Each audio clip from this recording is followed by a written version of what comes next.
नमस्कार. मी स्वाती कापरे. सध्या मी 61 कंप्लीटेड वर्ष आहे. मी जेव्हा 34-35 वर्षाचे होते, त्यावेळेस माझ्या मुलीच्या प्रेग्नन्सीच्या वेळेस मला थोडा त्रास सुरू झाला आणि माझी मुलगी बॉर्न झाल्यानंतर जेव्हा मी सगळ्या टेस्ट केल्या, तेव्हा कळलं की लिव्हर जे आहे माझं, ते जवळ-जवळ 90% वर डॅमेज झालेलं आहे.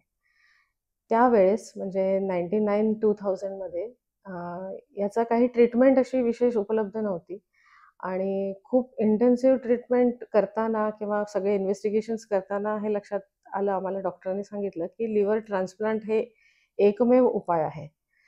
त्यावेळेस आम्ही जरा घाबरलो होतो कारण कुठेही त्याची फारशी अशी हिस्ट्री उपलब्ध नव्हती आणि आम्हाला डॉक्टरांनी समजावून सांगितलं की हे होतं पण अजून फार कमी कमी ठिकाणी होतंय, पण हे सक्सेसफुल होईल असं. तर त्यावेळेस मला डॉक्टर सॉयन यांची माहिती मिळाली, जे दिल्लीला आलेले होते आणि ते इंग्लंडहून मला वाटतं ट्रान्सप्लांटची ही सगळी इन्फॉर्मेशन घेऊन आणि आम्ही त्यांना भेटलो. तर त्यांनी सांगितलं की काय-काय होऊ शकतं पुढे किंवा आयुष्य जे आहे ते माझं त्यावेळेस फारच वाईट होतं. कारण अगदी मी 63 पासून 42-43 केजीपर्यंत झाले होते. माझी सगळी स्किन जी आहे ती सगळी अगदी श्रिंक झालेली होती आणि लिव्हर जेव्हा आपलं काम करत नव्हतं, त्यावेळेस ते बॉडीच्या इतर ऑर्गन्सला सुद्धा त्याच्यापासून धोका होता. आता त्यावेळेस जेव्हा मी ट्रान्सप्लांटचं डिसिजन घेतलं, डॉक्टरांनी आम्हाला पूर्णपणे विश्वास दिला, की तुमचं जर तुम्ही ट्रान्सप्लांट केलं, तर तुमचं आयुष्य परत पहिल्यासारखं नॉर्मल होईल. त्यांच्यावर विश्वास ठेवून आणि माझ्या सद्गुरूंवर विश्वास ठेवून सगळ्यांना विचारून मग मी हे डिसिजन घेतलं, की लिव्हर ट्रान्सप्लांट करायचं. मग त्यासाठी आमची डोनरची शोधाशोध सुरू झाली. तर त्यावेळेस एक उपलब्ध होता पर्याय, की कॅडोवर डोनर. पण त्यासाठी लिस्टमध्ये नाव घालून किती काळ लागेल याची काही शाश्वती नव्हती.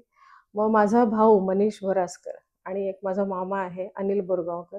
ते दोघं स्वतःहून पुढे आले, की आम्ही आमच्या लिव्हरचा एक पार्ट देऊ. दोघांच्या टेस्ट झाल्या आणि डॉक्टरांनी सांगितलं, की माझा जो भाऊ आहे मनीष भोरासकर, त्याचं लिव्हर हे डोनेट करण्यासाठी एकदम उपयुक्त आहे. पुष्कळ पुढे-मागे अशा विचार करत शेवटी आम्ही खूप खूप विचार करून हे डिसिजन घेतलं, की अ, त्याचं लिव्हर घ्यायचं म्हणून. मग आम्ही दोघंही दिल्लीला गेलो आपापल्या फॅमिली सकट आणि तिथे आमचं 2002च्या 6 जानेवारीला आणि 5 जानेवारीला दोघांचे असे 2 ऑपरेशन्स झाले. त्याच्या लिव्हरचा एक भाग काढून माझं लिव्हर पूर्णपणे काढून आणि त्याच्या लिव्हरचा जो काढलेला भाग होता तो माझ्या लिव्हरमध्ये बसवण्यात आला. माझ्या लिव्हरच्या ठिकाणी बसवण्यात आला आणि त्याच्यानंतर आम्ही जवळ-जवळ 15 दिवस तो हॉस्पिटलमध्ये होता आणि मी नंतर जवळ-जवळ 3 आठवडे हॉस्पिटलमध्ये होते. हॉस्पिटलमधनं बाहेर पडल्यानंतर आम्ही दिल्लीलाच काही काळ राहिलो. कारण तिथे ऑपरेशन झालं होतं आणि फॉलोअपसाठी ती जागा योग्य होती. तिथे महिना दीड महिन्यात आम्ही अधून-मधून डॉक्टरांकडे फॉलोअपसाठी जायचो.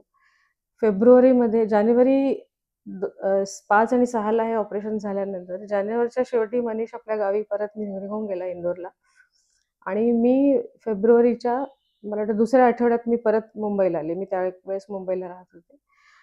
इथे येण्यापूर्वी आम्हाला डॉक्टरनी सीटी स्कॅन करून वगैरे अगदी दाखवून दिलं, की माझ्या लिव्हरची पण वाढ पूर्णपणे झालेली आहे आणि त्याच्याही लिव्हरच्या वाढ जी आहे ती पूर्णपणे झालेली आहे. मला मुख्य सांगायचं हे आहे या व्हिडिओद्वारे, की ऑर्गन डोनेशन ही एक इतकी सुंदर गोष्ट आहे, की काही कारणामुळे किंवा ज्यांना एखादे अवयव शरीराचा निकामी होतो, स्पेशली लिव्हर, किडनी, हार्ट आणि आता अजूनही काही-काही गोष्टी प्रत्यारोपण होतात. तर काही कारणामुळे त्यांचे खराब झालेले आहे आणि त्यांच्या आजूबाजूच्या लोकांनी, जवळपासच्या लोकांनी कारण कॅडोव्हरसाठी ही खूप मोठी लिस्ट असते, वाट बघत बसणं एखाद्या ऑर्गनसाठी.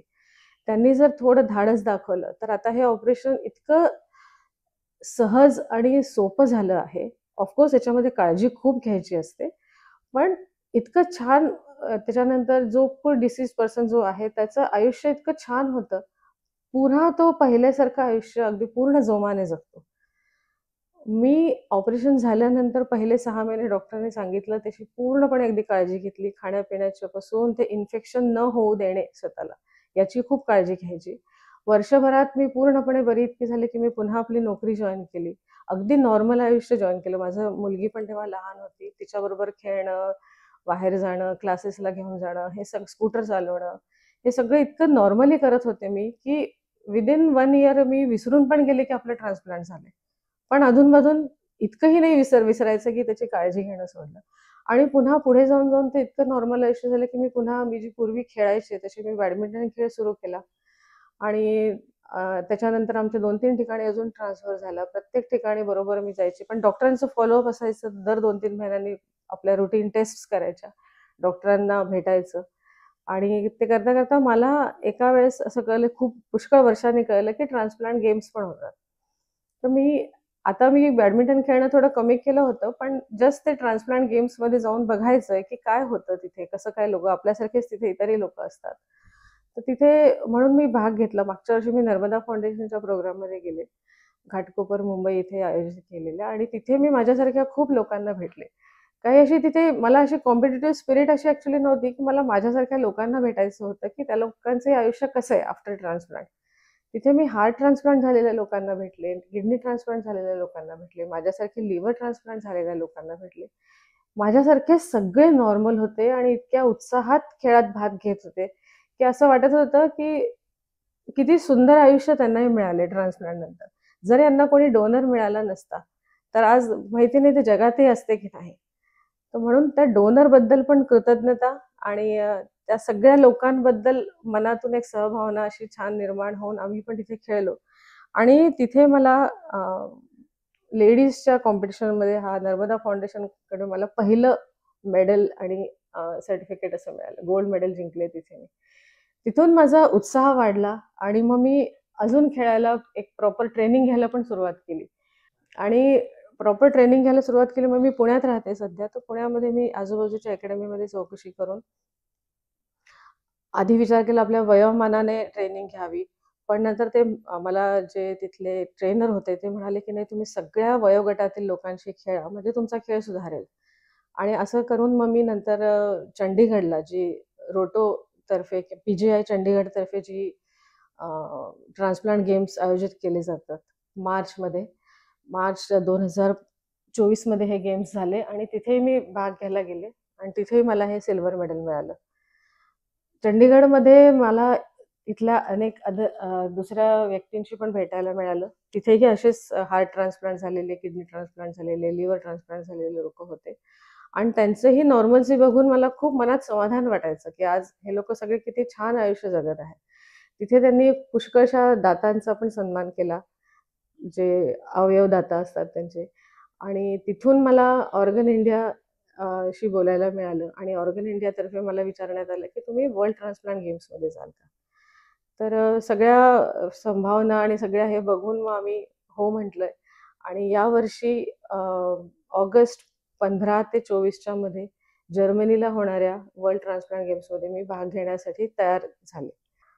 वर्ल्ड ट्रान्सप्लांट गेम्समध्ये जाण्यासाठी जेव्हा निवड झाली, त्यानंतर आम्ही त्याची तयारी सुरू केली आणि त्यावेळेस महाराष्ट्र सरकारचे आरोग्यमंत्री श्री प्रकाश आंबेडकर यांच्याकडून आमचा मुंबईला सन्मान झाला. जे पण आम्ही महाराष्ट्रातून जात होतो स्पर्धेत भाग घेण्यासाठी त्यांचा.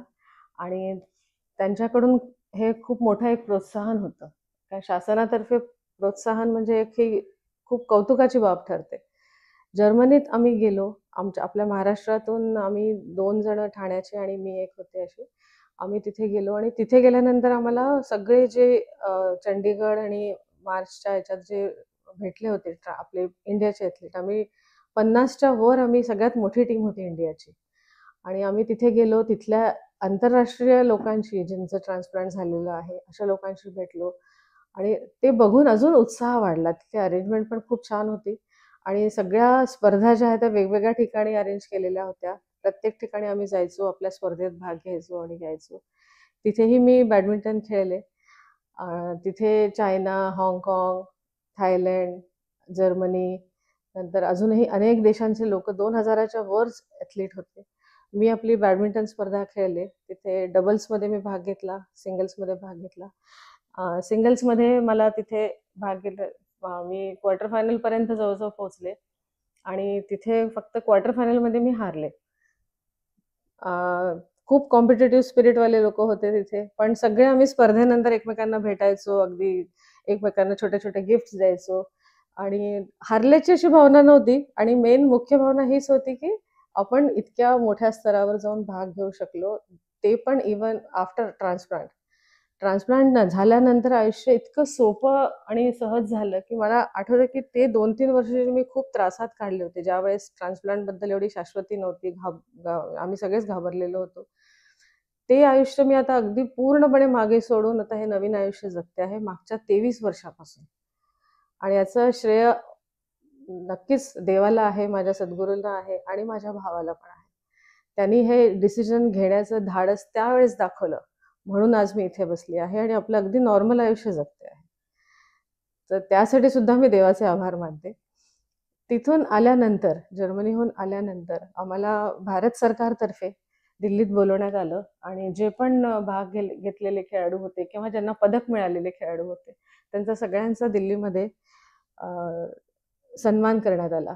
दिल्लीमध्ये ऑर्गन इंडियाने हा कार्यक्रम आयोजित केला होता. ऑर्गन इंडियाबरोबर इतरही काही-काही संस्था आहेत. केंद्रीय आरोग्य मंत्री जे.पी. नड्डा आणि त्यांच्या मिसेस पॅरा ऑलिम्पिकच्या ज्या चीफ आहे, त्यांनी आमचं खूप उत्साह संवर्धन केलं आणि पुढे या गेम्सना अजून प्रोत्साहन देऊ असं त्यांनी आश्वासन दिलं. तिथे आम्हाला सगळ्यांना फेलिसिटेट करून आणि मग तिथून मग आम्ही परत मुंबईला आलो. मुंबईला आल्यानंतर माझ्या डॉक्टर्सनी पण माझं सर्टिफिकेट्स आणि अचिव्हमेंट बघून ते पण खूप खुश झाले आणि आता आम्ही इतर काही-काही ऑर्गन डोनेशनच्या ड्राईव्हमध्ये भाग घ्यायला तयार आहोत, करत होतो आणि मी या व्हिडिओद्वारे सगळ्यांना हेच सांगू इच्छिते, की ऑर्गन डोनेशन हे इतकी चांगली संकल्पना आहे. मागे आपण 15 ऑगस्टच्या आसपास पंधरवडा एक साजरा केला तसं, की ज्यांना शक्य आहे, ऑर्गन डोनेशनमध्ये डोनरला काहीही त्रास नसतो आणि पुढे तोही आपलं नॉर्मल आयुष्य जगतो आणि आपल्याला जे रेसिपिएंट आहे, त्यांनाही नॉर्मल आयुष्य जगता येतं. त्यामुळे जर का तुम्हाला कोणी आपल्या नातेवाईकांमध्ये किंवा अजूनही कुठे असं दिसलं, की ज्याला ऑर्गनची गरज आहे आणि त्याचं तुम्ही एक लाईफ क्वालिटी चांगली वाढवू शकता, तर अजिबात न घाबरता ऑर्गन डोनेशनसाठी पुढे यावं सगळ्यांनी. एक खूप सुंदर गोष्ट ही आपल्याला मिळालेली आहे आणि हा विज्ञानाचा चमत्कार आहे. त्याचप्रमाणे डॉक्टरांचं खूप हायली स्किल्ड डॉक्टर असतात. ते पूर्णपणे आपल्याला सगळं त्याचं समजावून मगच हे काम होतं. त्यामुळे मी सगळ्यांना हेच आवाहन करीन, की ऑर्गन डोनेशनसाठी पुढे या.